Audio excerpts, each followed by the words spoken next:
God is inside you and everyone else that was or ever will be.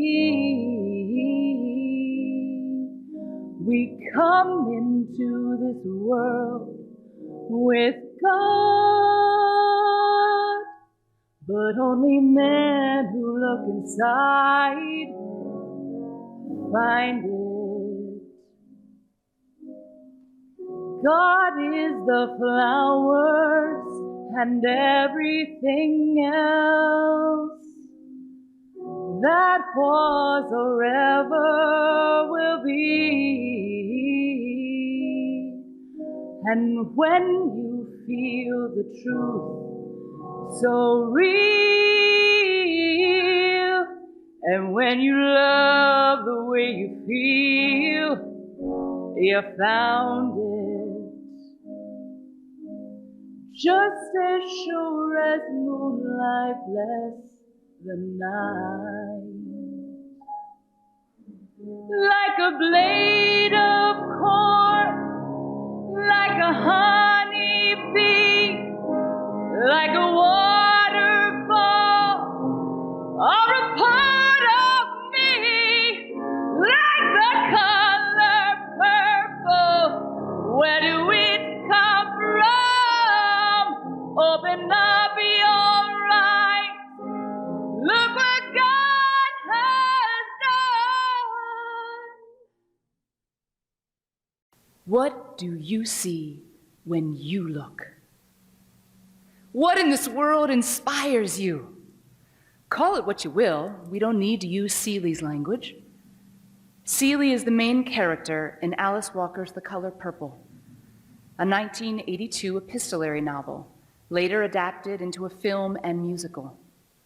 This epic tale spans 40 years in the life of a family in rural Georgia, beginning in the 1930s. At age 14, Seeley is forced by her abusive father to marry an equally cruel farmer she calls Mister, and soon separated from all that she loves. This song from the musical captures a moment in which a vibrant and loving Shug Avery helps Seeley learn to love herself as she is, find her voice and strength to overcome, eventually branching out to full independence by sewing pants for women. Quite a statement in those times. What people find so inspiring about this story is obviously how one unlikely, underprivileged soul rises out of such adversity, but also how she tunes into self, into what talents she possesses, what and who she loves, to blossom into deep contentment and zest for the whole spectrum of life's experiences. It is this second piece, tuning into self, on which I would like to focus today, challenged as I was to add something new to this summer's theme after all the inspiring sermons given before me. Inspiration comes from the Latin word inspirare, to breathe into, as in the divine breath of life. I too am moved and feel alive when out in the natural world, and could have written a whole sermon on that theme. A mountain may be majestic, an old oak tree mighty, but these greats do not have to ponder their existence, their purpose or shape. They simply are. When it comes to the human variety, however, the world is our oyster, as they say. We talk with our children from young ages about who they want to be when they grow up. The possibilities seem almost endless, and many, many factors begin to influence children as they grow. I find myself having adult versions of that conversation in my office every week. For anyone who doesn't know, I am a psychotherapist in a group private practice here in Harrisburg. I come across much that moves me in my work, as you can imagine. One of my favorite experts in the field, Dr. Dan Siegel, interpersonal neurobiologist and founder of the MindSight Institute out of UCLA. I chuckled when, in preparation for this sermon, I looked at his website and found the motto, "Inspire to Rewire." Attending one of his trainings in DC recently, I listened to him describe spirituality and psychology as both essentially boiling down to the same two fundamentals for human well-being: connection beyond the body and meaning beyond mere survival. Plug in just about any client's case and find that one or both of these pieces is missing if they are coming to see me. Many of therapy's remedies center around connecting deeply together, the whole being greater than the sum of its parts, and exploring ways to bring meaning into life beyond basic necessities. And yes, I recognize that those with whom I work in this setting usually are privileged enough to have necessities met. Maslow's hierarchy of needs and all that.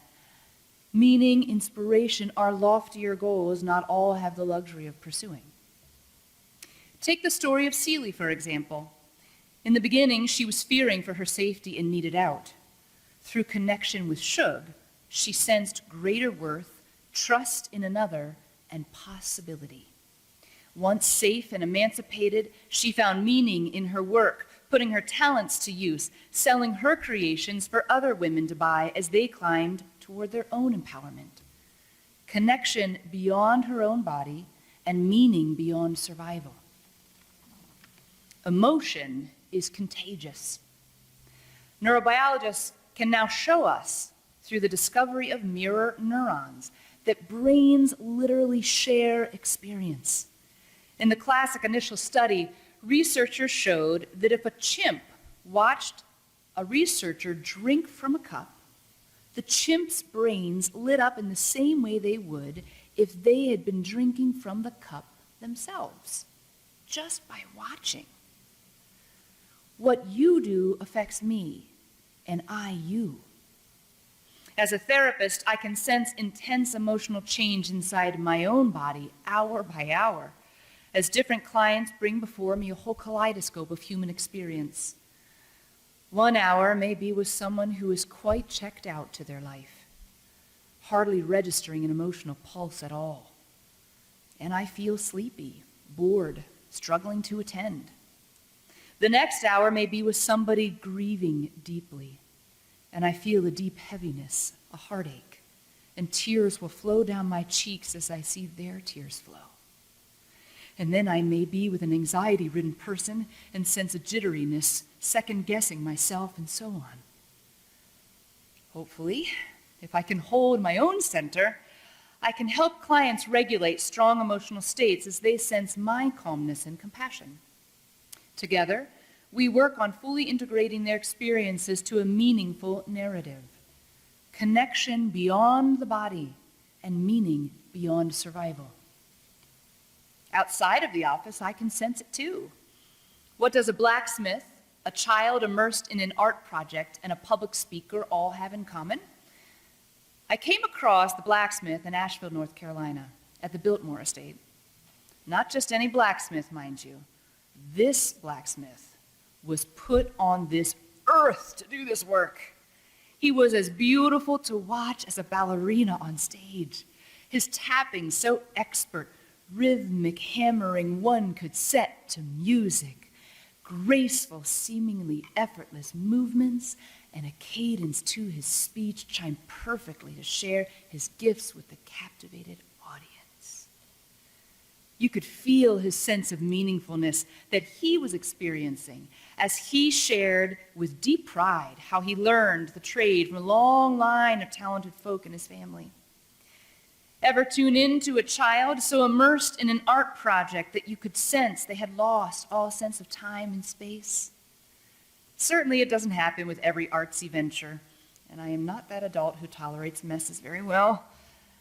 But when that magic moment happens, the child loving what they are doing, deeply inhabiting that moment, which is perhaps more rare in children with their busy minds and bodies, I can literally sense a warm, tingly kind of feeling all over me, almost like goosebumps, but deeper, like sunshine from within. By the way, Dr. Dan Siegel, the interpersonal neurobiologist, calls this ability to feel sensations within your body intraception. He developed a handy tool, the wheel of awareness, to teach people how to develop the skill and overall brain health. We have our 5 senses that everybody knows about: touch, taste, smell, sight, and hearing. He calls our 6th sense introception, the ability to notice bodily sensations, which interestingly and by no means a coincidence is often particularly difficult for those who have suffered trauma. He includes a 7th sense, awareness of our thoughts, and our 8th sense, connection to others. I shared about the blacksmith and the child immersed in art. Now my 3rd observance, the public speaker. When I am listening to Brené Brown give a keynote address at the Psychotherapy Networkers annual symposium in DC, I can sense in my body how captivated the audience is, holding a couple thousand people in the palm of her hand. She defines vulnerability as uncertainty, risk, and emotional exposure, and that it is the core of all human emotions and feelings, the birthplace of love, joy, belonging, trust, intimacy, creativity, and all the good things. She inhabits her own vulnerability as she speaks, choosing to show up, be real, as she describes overcoming addiction, feeling shame, wanting to self-protect. She inspires the rest of us because she is in an inspired state herself. So what does a blacksmith, a child immersed in art, and a public speaker all have in common? They have a wholehearted experience with what they are doing in the present moment. They are connecting with others and by way of doing work that is meaningful to them. Because they feel it, I feel it. Because of what Dan Siegel has discovered in the field of neuroscience, he says we need to begin thinking of a new, more scientifically accurate pronoun: we. Brain science shows us that me and we happen simultaneously. Maybe I'm a vulnerability junkie. Here's my moment of risk. I love my work as a psychotherapist. I love bearing witness to other people in self-discovery, facing their darkness with growing courage, kicking shame to the curb, wrestling with what has been, what could be, and becoming the truest self they know how to be. And when it's a couple, I get to risk some of the most vulnerable, difficult discussions human beings can have. I go along for that emotional ride with approximately 25 people a week. How lucky am I? I am a facilitator of increasing vulnerability, ever encouraging people to lean into the feelings most of us want to avoid. And when I see someone get out of their own way, truly be as real with their partner, themselves, or me in a moment as is humanly possible, it happens. I get that feeling deep in my bones, like sunshine from within. I am witnessing beauty. In fact, Irish poet David Whyte describes beauty as bringing together inner and outer recognitions, the far horizon of otherness in that face joined to the deep inner horizon of our own being. Beauty is an inner and an outer complexion living in one face. What often makes me sad is how little people seem to know about what meaningfulness feels like and what in the world has ever or could ever make them feel it. Children feel it. They are wide open to their experiences, in a state of wonder, moving toward that which speaks to them. We know that seeing through the eyes of a child offers adults gifts to which we are no longer privy. We were all once children ourselves, so where did that gift of sight go? How did we lose what was once so naturally ours? I do not think losing wonder is simply a byproduct of aging. I certainly don't think it is inherent to human development. Is there some magic age in which we have arrived, Figured it all out, learned all we need to know about life's mysteries? Of course not. I am quite suspicious of our culture's messages, our current modus operandi, our system of education, for veiling mystery, clouding our curiosity, perhaps even teaching us to lose our way, fall into an autopilot trance, and that could be a whole other sermon. Back to my confession of being a vulnerability junkie, or maybe an intimacy junkie. That certainly sounds more appealing. Esther Perel, a cutting-edge therapist in New York City, simply breaks the word intimacy down to into me see. When someone allows me the privilege of seeing into them, I feel alive, inspired by their bravery. I think this has led me to be a little rusty in the small talk arena. I move toward whatever feels most genuine in myself and another person as we engage. I also think I forget other people do not have these kinds of deep encounters nearly as often as I do. So inevitably, I'll attempt polite banter and either ask questions that quickly lead to a topic the other's a bit too uncomfortable revealing, or I'll be in my head trying to think of other more mild-mannered material, and my mind will literally go blank. Not a single lighthearted idea will surface. The thing is, I'm not afraid to go deep, to be real, to reveal myself to another, and I get a lot more practice than the average person. I wish others could join me there. Learn to fear it less, develop more courage to share, and especially to stay with difficult discussions. There is so much to learn, even and perhaps especially in the face of conflict. John and Julie Gottman, expert researchers and clinicians in the couples therapy world, state that the purpose of conflict is to deepen understanding. If conflict arises, there is something two people have yet to understand about the other, about the self, something. If we could all learn more about how to engage, go toward feelings we've been taught to avoid, we would deepen understanding of self and other at every turn. Vulnerability leads to genuine connection, and expanding our understanding of self and other feels meaningful. Connection and meaning. Brene Brown says that the truest measure of belonging is dissent. And guess what? So do Unitarians. We say we do not have to think alike to love alike.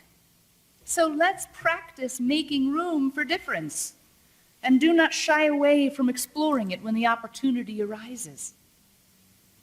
And it isn't only in conflict that vulnerability arises. In fact, guess what Brene Brown says is the most vulnerable affect? Joy. When you truly feel joy through your body and express it wholeheartedly with others, wow, that is vulnerable.